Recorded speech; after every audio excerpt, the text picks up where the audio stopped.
Bayangkan, kau terbangun di tengah rimbun kabut tebal, dengan udara yang menusuk hingga ke tulang. Sekelilingmu sunyi, tak ada suara manusia, hanya desir angin seperti bisikan tak terlihat. Teman-temanmu menghilang. Logikamu tak lagi bekerja. Kau tahu tadi masih di gunung, tapi kini kau terbangun jauh, di tempat yang bahkan tak pernah kau bayangkan. Suara azan terdengar samar, tapi tak berasal dari arah yang sama seperti biasanya. Dan saat kau berusaha melangkah, kau menyadari satu hal. Ini bukan dunia yang sama. Apa yang sebenarnya terjadi? Kemana kau dibawa? Pada kesempatan kali ini kami akan membagikan cerita yang dikirim oleh sahabat kita yang bernama Irwan yang berasal dari Majalengka. Namun sebelumnya, bagi yang beragama Islam, mari tinggalkan sholawat di komentar, agar sholawat ini menjadi saksi kita di akhirat kelak. Jangan lupa juga like dan share cerita ini ke teman ataupun keluarga terdekat kita, untuk membantu menyebarkan dakwah Islam dalam bentuk cerita. Semoga Anda mendapatkan pahala yang setimpal karena sudah subscribe, like, komen dan membagikan cerita ini. Sekarang mari kita lanjut ke ceritanya. Hari itu cerah. Langit biru bersih tanpa awan sedikit pun. Irwan dan ketiga temannya, Dani, Yugo, serta Tegar, memutuskan untuk mendaki Gunung Salak. Bukan untuk pertama kalinya. Tapi entah kenapa hari itu terasa berbeda. Mereka semua merasakan hawa aneh sejak kaki mulai menapaki pos pertama. Seperti ada yang mengawasi. Seperti ada yang mengintai. Namun mereka mengabaikan firasat itu. Tenang aja, cuma perasaan lo doang, kata Dani sambil tertawa, mencoba mengalihkan suasana. Mereka terus berjalan. Kabut tipis mulai turun padahal belum sore. Langkah demi langkah terasa berat, meski medan tidak begitu curam. Suasana jadi sunyi, bahkan suara burung pun lenyap. Yang terdengar hanya bunyi nafas mereka sendiri. Yugo tiba-tiba berhenti. Tunggu. Tadi jalurnya ke kiri kan? Kok sekarang bercabang? Irwan mengernyit. Gak mungkin. Jalur ini harusnya cuma satu arah. Tapi kenyataan di depan mereka berkata lain. Ada dua jalur, kiri dan kanan. Tidak ada petunjuk. Tidak ada tanda jejak. Ayo ke kiri aja. Feeling gue sih ini yang bener, kata Tegar cepat. Seperti tak ingin berlama-lama. Mereka sepakat, meski dalam hati masing-masing, ada rasa tak nyaman. Tak satu pun dari mereka tahu. Keputusan itu akan membawa mereka ke dalam pusaran kejadian paling mengerikan yang pernah mereka alami. Langkah demi langkah terasa makin berat. Hutan yang tadinya berisi pohon pinus berganti jadi lebat dan gelap. Pepohonan tinggi saling menjulur seperti tangan. Bau tanah basah bercampur aroma aneh. Menyengat, seperti daging membusuk. Yugo yang berada di depan tiba-tiba menghentikan langkah. Astagfirullah, itu apaan? Semua menoleh. Di kejauhan, ada sesosok bayangan putih berdiri di antara pepohonan. Tidak bergerak, tidak berkedip, hanya berdiri mematung, seolah menunggu mereka mendekat. Jangan lihat, seru Dani panik, menarik lengan Irwan. Mereka berlari, tapi anehnya, makin berlari, makin dalam mereka masuk ke hutan. Seperti tak ada jalan keluar. Seperti tempat itu menelan mereka. Hari mulai gelap. Jam menunjukkan pukul 5 sore. Tapi di tempat mereka, matahari seperti tak pernah ada. Suasana temaram seperti pukul 7 malam. Mereka terpisah. Irwan sendirian. Nafasnya tersengal. Keringat dingin bercucuran. Kakinya luka karena terperosok akar. Dia coba menelepon. Tidak ada sinyal. Kompas tak bergerak. Peta offline tak bisa memuat lokasi. Lalu suara itu terdengar. Suara gamelan. Lamat-lamat. Irama yang aneh. Seperti dari zaman kerajaan kuno. Irwan berjalan mengikuti suara itu. Seperti dikendalikan. Tak sadar, dia melewati jembatan kayu kecil yang melintasi aliran air merah pekat. Dan ketika dia menoleh ke belakang, jembatan itu hilang. Airnya pun lenyap. Irwan terduduk, gemetar. Langit tak terlihat. Kabut begitu tebal. Tiba-tiba, dia mendengar suara azan. Tapi bukan dari arah timur. Suara itu datang dari arah barat dan menggema aneh, seperti dari dalam gua. Irwan berjalan ke arah suara itu, berharap menemukan peradaban. Tapi langkahnya malah membawanya ke sebuah pintu kayu tua, berdiri di tengah hutan tanpa tembok, tanpa bangunan, hanya sebuah pintu berdiri sendirian. Dan suara azan itu keluar dari balik pintu tersebut. Irwan berdiri mematung. Tangannya terulur, hendak membuka pintu itu. Dan di saat itulah, semuanya menghilang. Gelap, sunyi, hampa.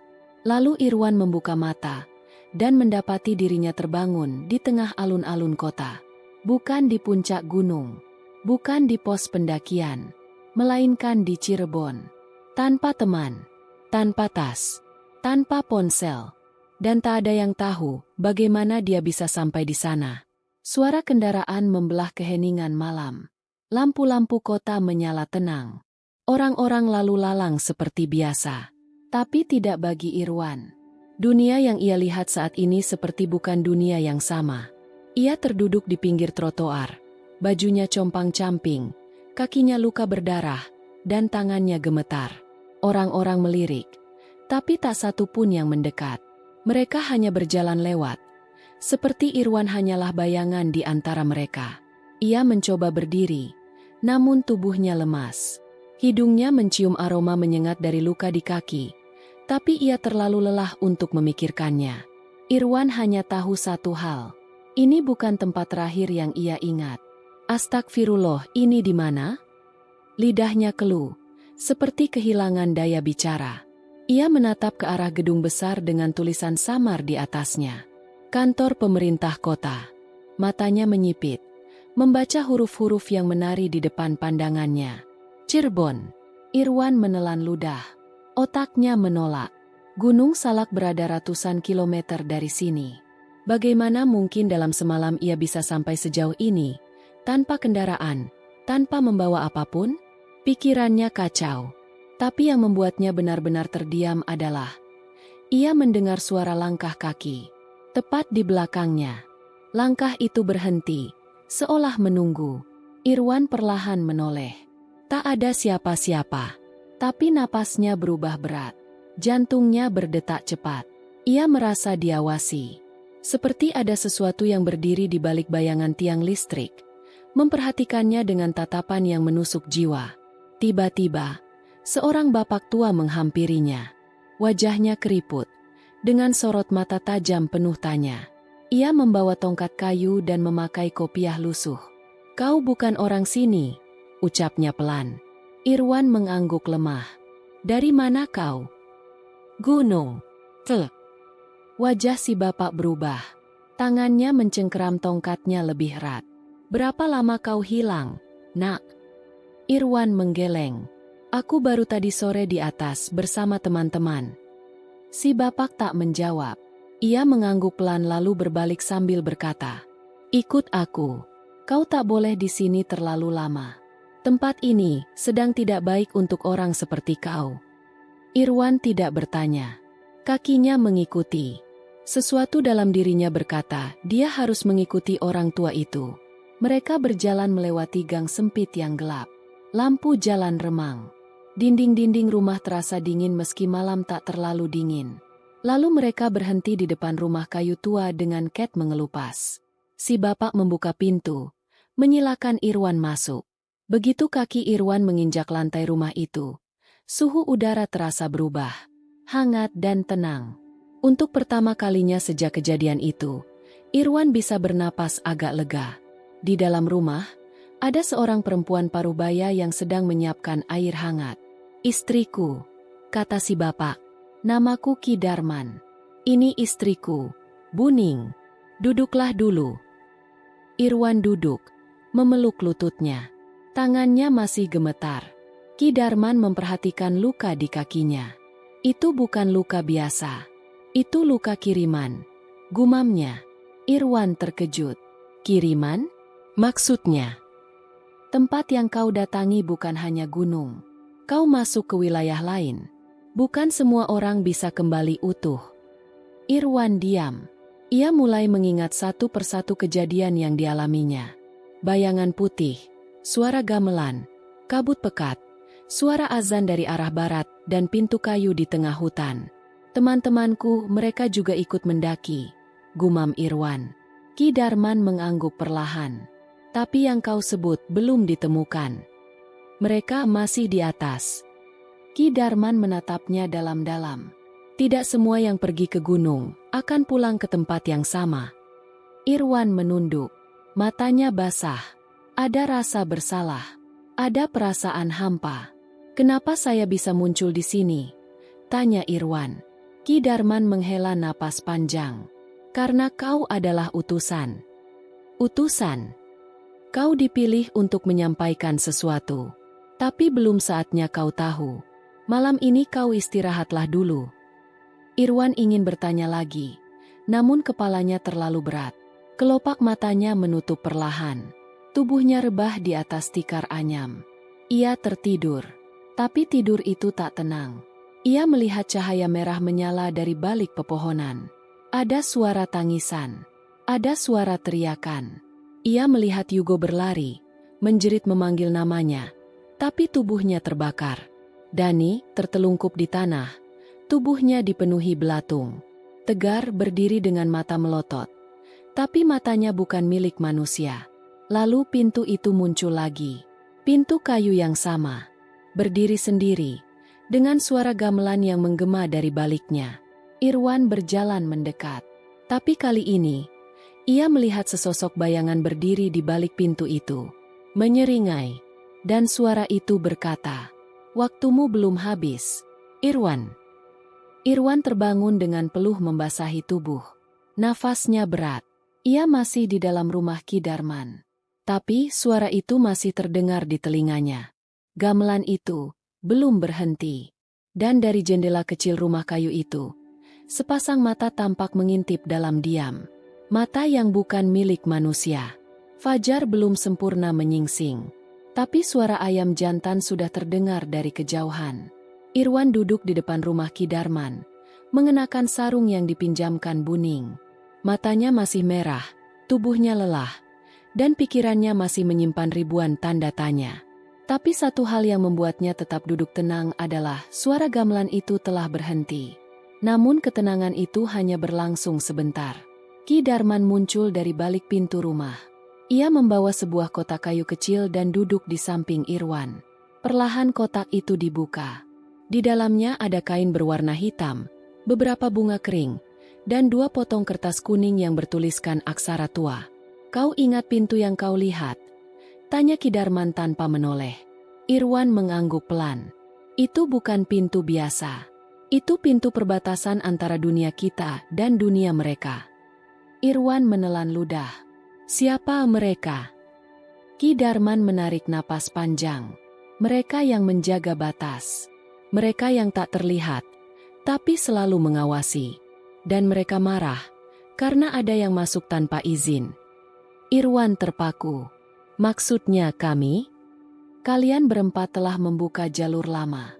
Jalur yang sudah dikunci sejak puluhan tahun lalu. Tapi karena satu kesalahan arah, kalian menembus batas itu." Irwan ingat betul, jalan bercabang yang mereka pilih. Jalan yang tak seharusnya mereka lewati. Saat itu semua terasa seperti keputusan biasa. Padahal ada kekuatan besar yang mendorong mereka ke sana. "Kau yang pertama kembali. Tapi kau bukan kembali secara utuh," lanjut Ki Darman, lirih. Irwan mengerutkan dahi. "Apa maksudnya?" Ki Darman menatapnya dalam-dalam. "Saat mereka melepaskanmu, mereka meninggalkan jejak. Kau sekarang terikat. Setiap malam gamelan itu akan datang. Setiap malam kau akan melihat pintu itu. Dan jika kau tak segera mengembalikan apa yang mereka anggap hilang, kau akan ditarik kembali." Irwan gemetar. "Apa yang mereka anggap hilang?" Ki Darman menutup kotak itu. "Teman-temanmu." Tinggi. Hening seperti tak ada angin. Hanya suara detak jantung Irwan yang makin keras terdengar. Mereka masih ada di sana, terperangkap. Irwan memejamkan mata. Gambar-gambar dalam mimpinya muncul kembali. Wajah Yugo yang terbakar. Dani yang membusuk. Tegar yang matanya seperti bola arang. Tapi, Bagaimana aku bisa kembali ke sana? Ki Darman berdiri dan menunjuk ke arah hutan kecil di luar kota. Ada satu jalur penghubung, tapi hanya bisa dibuka lewat satu cara. Irwan berdiri dengan penuh semangat. Saya siap. Ki Darman menggeleng pelan. Kau pikir ini perjalanan biasa? Kau pikir mereka akan menyambutmu kembali dengan tangan terbuka? Tidak, Irwan. Mereka akan mencoba menyesatkanmu. Mereka akan menyamar menjadi orang yang kau cintai. Mereka akan mempermainkan waktu, perasaan, bahkan kenanganmu sendiri. Tapi mereka teman saya, jawab Irwan dengan suara pecah. Saya tidak bisa tinggal diam. Saya tidak bisa hidup dengan bayangan itu seumur hidup. Ki Darman menatapnya lama, lalu mengangguk perlahan.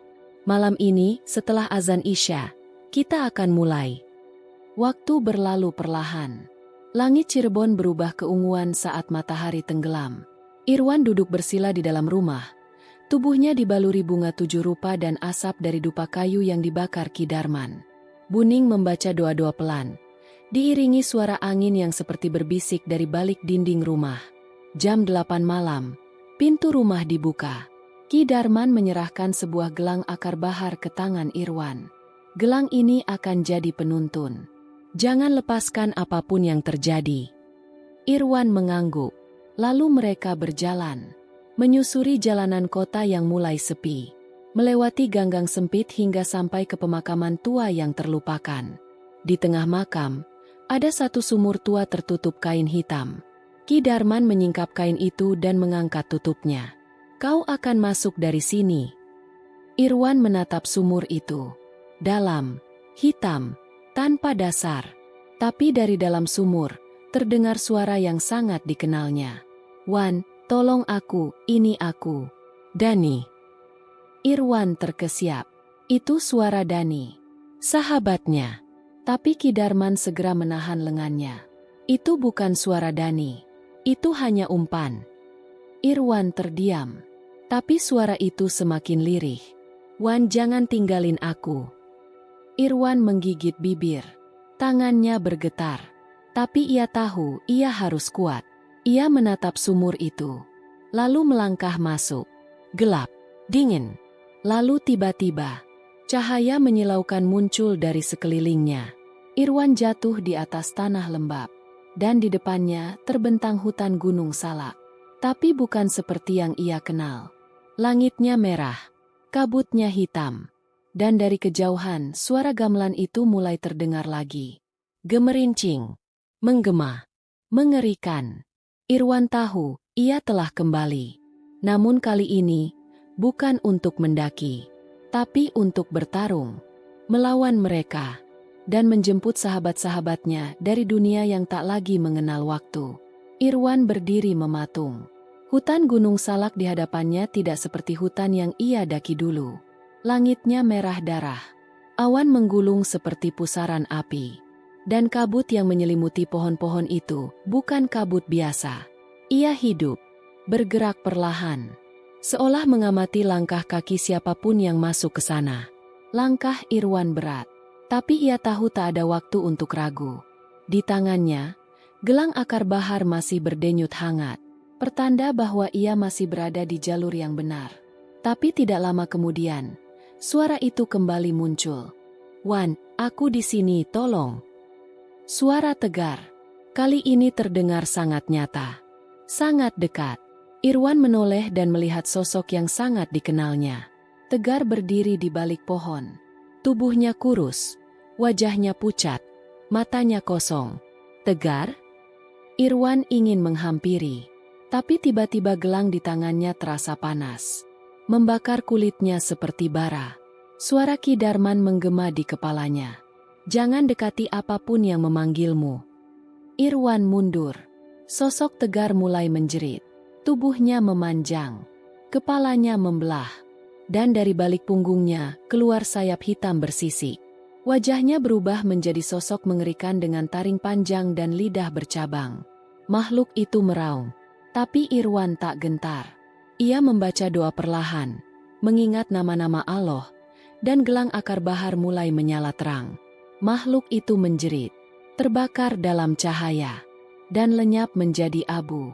Irwan terus berjalan, hingga akhirnya ia menemukan pintu kayu itu lagi. Pintu tua, berdiri sendiri di tengah tanah lapang. Tapi kali ini, pintu itu terbuka sedikit. Dan dari celahnya, Irwan bisa melihat wajah Yugo. Menangis, penuh luka. Irwan, tolong cepat. Tanpa pikir panjang, Irwan membuka pintu itu lebar-lebar. Ia disambut oleh kegelapan. Tapi di dalam kegelapan itu, ada mereka. Dani, Tegar, Yugo. Ketiganya terkurung dalam lingkaran api. Tubuh mereka membiru, seperti es hidup. Mereka tidak bicara, tapi air mata mereka menetes deras. Irwan melangkah masuk. Tapi begitu ia menjejakkan kaki di tanah, suara gamelan berubah menjadi dentuman. Cahaya merah menyala dari segala arah. Sosok besar muncul dari balik kegelapan. Tingginya 3 kali manusia biasa. Tubuhnya hitam legam, matanya bersinar merah, dan mulutnya berisi deretan gigi seperti tombak. Ia adalah penjaga batas. Suara berat menggema. Kau bawa cahaya ke dalam wilayah kami. Irwan menggenggam gelangnya erat. Aku hanya ingin mengambil kembali yang menjadi milik kami. Mereka sahabatku. Sosok itu tertawa. Gemuruh suaranya seperti petir menghantam dada. Bayarannya adalah jiwamu. Irwan tidak mundur. Ia melangkah maju, berdiri di antara ketiga sahabatnya dan sosok penjaga itu. Air matanya jatuh. Aku terima. Ambil aku, tapi biarkan mereka pulang. Untuk sesaat, semuanya hening. Lalu cahaya terang meledak dari dalam gelang akar bahar. Sosok penjaga itu meraung keras, dan pecah menjadi ribuan cahaya hitam yang menguap ke langit. Lingkaran api padam. Dani, Tegar, dan Yugo roboh dalam pelukan Irwan. Gelap. Irwan membuka mata. Ia berada di rumah sakit. Dani, Yugo, dan Tegar ada di ranjang-ranjang sebelahnya. Mereka semua hidup. Mereka semua selamat. Dan anehnya, waktu di dunia nyata hanya berlalu 1 malam. Padahal di tempat itu, mereka merasa telah terjebak selama berbulan-bulan. Hari itu, Ki Darman datang menjenguk rumah sakit. Ia hanya tersenyum. Kau menepati janjimu, Irwan. Dan mereka melepaskan kalian karena satu hal. Irwan menatapnya penuh tanya. Karena kau memilih mengorbankan dirimu demi menyelamatkan yang lain. Dunia mereka tidak bisa dijangkau oleh manusia biasa. Tapi mereka masih bisa merasakan ketulusan. Irwan menunduk. Ada tangis yang tertahan. Dani, Yugo, dan Tegar belum bisa menjelaskan apapun. Memori mereka kabur. Tapi satu hal yang mereka ingat jelas adalah suara gamelan dan pintu kayu itu. Hari-hari berikutnya dipenuhi keheningan. Irwan memilih untuk tak kembali mendaki gunung manapun.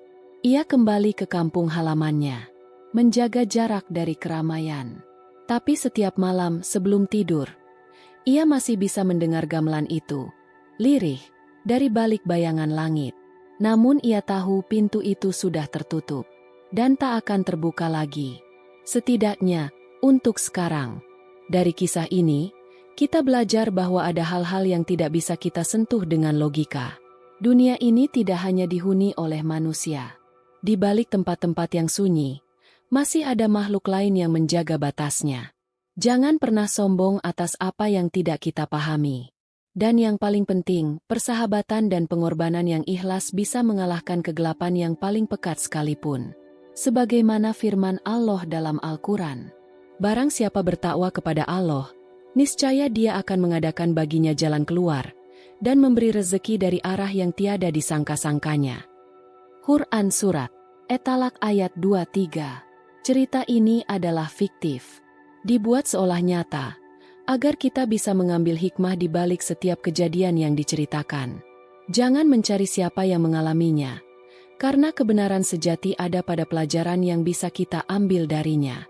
Terima kasih sudah menyimak cerita ini sampai tamat. Jika kalian suka dengan kisah ini, jangan lupa tinggalkan komentar, like, dan subscribe. Cerita seperti ini akan terus kami bagikan, Semoga jadi amal jariah dan dakwah yang bermanfaat.